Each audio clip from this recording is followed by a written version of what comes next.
बड़ी खबर आपको बता दें, रात 12 बजे से देश में 3 आपराधिक कानून लागू होंगे। तो भारतीय नागरिक सुरक्षा संहिता BNSS, भारतीय न्याय संहिता BNS और साथ ही भारतीय साक्ष्य अधिनियम BS से लागू हो जाएंगे। तो सीएम विष्णुदेव साय का बयान भी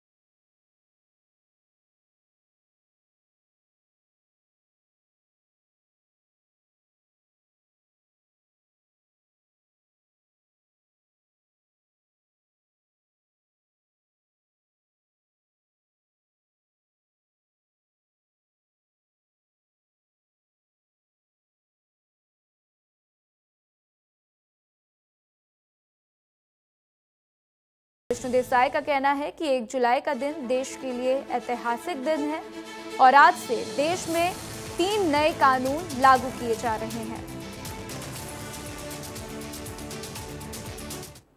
से पूरे देश में 3 नवीन आपराधिक कानून लागू हो रहे हैं। 150 वर्ष पुराना जो अंग्रेजों के द्वारा आपराधिक कानून लागू किए गए थे, उसमें बदलाव लाके ये नया कानून लागू हो रहा है। एक तो भारतीय न्याय संहिता, एक भारतीय नागरिक सुरक्षा संहिता और एक भारतीय साक्ष्य अधिनियम, ये 3 कानून लाया गया है। और हमारे प्रावधानों के अनुरूप, हमारे मान्यताओं के अनुरूप जो प्रावधान होने चाहिए वो तीनों कानून आज से लागू हो रहे हैं। आज रात 12 बजे से लागू हो चुके हैं और अब जो FIR होंगे वो नए धाराओं के अंतर्गत होंगे। सबसे बड़ा मसला ये है कि इसमें मैं आपको एक ही बिंदु कहना चाहूँगा कि पहले राजद्रोह हुआ करता था, राजा को गाली देने से धाराएं लगती थीं गैर जमानती। अब राजद्रोह समाप्त हो गया है। अब राष्ट्रद्रोह है, अगर किसी ने देश को गाली दी या देश की संपत्ति का नुकसान किया तो बड़ी धाराएं लगेंगी। तो आइए इस खबर पर ज्यादा जानकारी के लिए मेरे सहयोगी सौरभ मेरे साथ जुड़ चुके हैं और साथ ही आशीष बिलासपुर से मेरे साथ जुड़ चुके हैं। सौरभ, सबसे पहले आपका रुख करूंगी। आज से नए कानून लागू हुए हैं और अब अमित शाह का बयान भी सामने आया है कि जो भी पीड़िता होंगी उनके बयान भी दर्ज किए जाएंगे। साथ ही आपने देखा विष्णुदेव साय का बयान सामने आया है। तो क्या कुछ अपडेट आपको मिल रही है, क्या कुछ पहल चहल आपको दिखाई दे रही है? जी राधा, यहाँ आज़ादी के पहले से जो कानून चले आ रहे थे अब उसे बदलकर भारतीय न्याय संहिता लागू कर दिया गया है। इसमें IPC, CRPC और एविडेंस एक्ट को पूरी तरीके से बदल दिया गया है। इससे बहुत सारे बदलाव होंगे, जैसे कि IPC में पहले 511 धाराएं हुआ करती थी, अब इसमें 358 धाराएं हो गई है और उनके क्रम भी बदल दिए गए हैं। इससे क्या प्रभाव पड़ेंगे और इससे कौन कौन सी चीज़ें में सुविधाएँ होंगी, इसको जानने के लिए हमारे साथ अतिरिक्त पुलिस अधीक्षक लखन पटलेसर हैं। आइए हम इनसे जानते हैं। सर, इसके क्या क्या फ़र्क पड़ेंगे और क्या बदलाव आएंगे, इसके बारे में आप थोड़ा विस्तार से बताइए। जैसे कि ज्ञात है कि जो पूर्व की जो न्यायिक प्रणाली है उसमें जो 3 मुख्य दंडिक प्रावधान थे, जिसमें IPC, CRPC और एविडेंस एक्ट, जो 1860 और 1898 और 1872 में ये तब से लागू हैं। ये अंग्रेज़ों ने अपने सुविधानुसार, अपने आवश्यकतानुसार उन्होंने बनाई थी कि भारत में किस प्रकार से शासन करें। तब से ये प्रावधान चलते आ रहे हैं, ये धाराएं चलते आ रही हैं।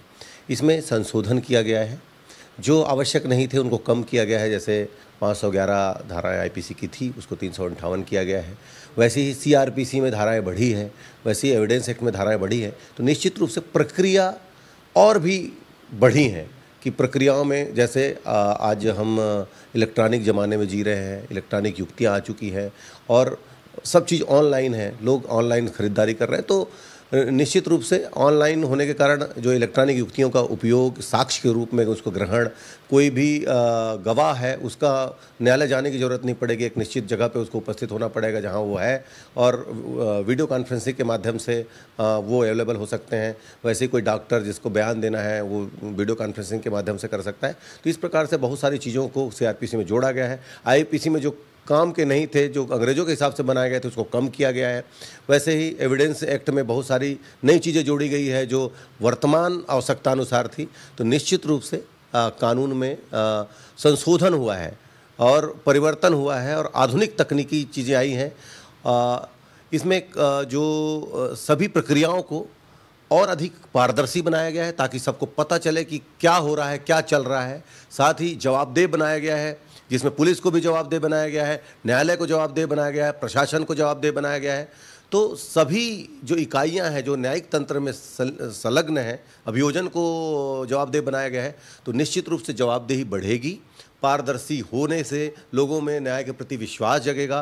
साथ ही इसको टाइम बाउंड भी किया गया है ताकि निश्चित समय में न्याय मिल सके, और कोई भी प्रक्रिया के लिए भी एक टाइम निर्धारित किया गया है जिसमें कर सकते हैं। तो इस निश्चित रूप से इससे न्याय मिलने में लोगों को सुविधा होगी और इससे फर्क पड़ेगा। जी राधा, तो सर ने बताया कि निश्चित रूप से लोगों को न्याय मिलने में इससे सुविधाएं होगी और कानूनी प्रक्रिया और ज़्यादा आसान होगी। ठीक है सौरभ, तो आप हमारे साथ बने रहिए। साथ ही मेरे साथ आशीष भी जुड़ चुके हैं। आशीष का रुख करते हैं। आशीष, आज छत्तीसगढ़ के सभी थानों में कार्यक्रम का आयोजन किया गया है। क्या तस्वीरें आप देख पा रहे हैं? फिलहाल आपके पास क्या तस्वीरें आपको देखने को मिल रही हैं?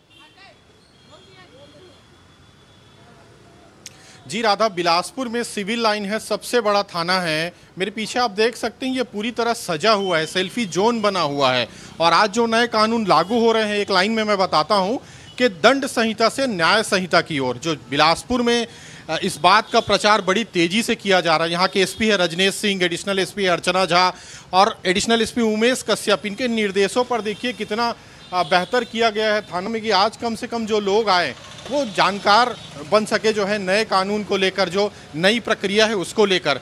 और दूसरी बात मैं बताना चाहता हूँ, बड़ा ही आसान कर दिया है अब जो है कि पहले कई बार पुलिस पर कई तरह के आरोप भी लगते थे। जब FIR होती थी और FIR से अदालत तक मामला जाता था, ट्रायल चलता था, ट्रायल के बाद सजा होती थी।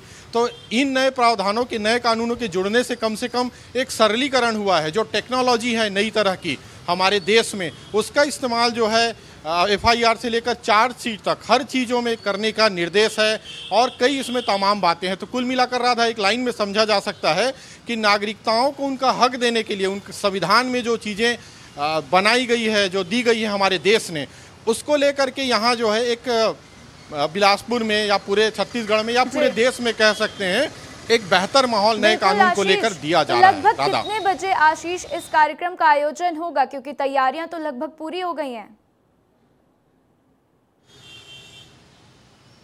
देखिए, अलग अलग स्तर पर बिलासपुर में तैयारियां हो रही है। एक सुबह जो है हो चुका है, यहाँ पुलिस की तरफ से जो कार्यक्रम हुए हैं उसमें नए कानून को लेकर शहर के नागरिकों को आमंत्रित किया गया था, वरिष्ठ जनों को, और एसपी और एडिशनल एसपी के निर्देश के बाद जो है यहाँ बहुत अच्छा कार्यक्रम हुआ सुबह।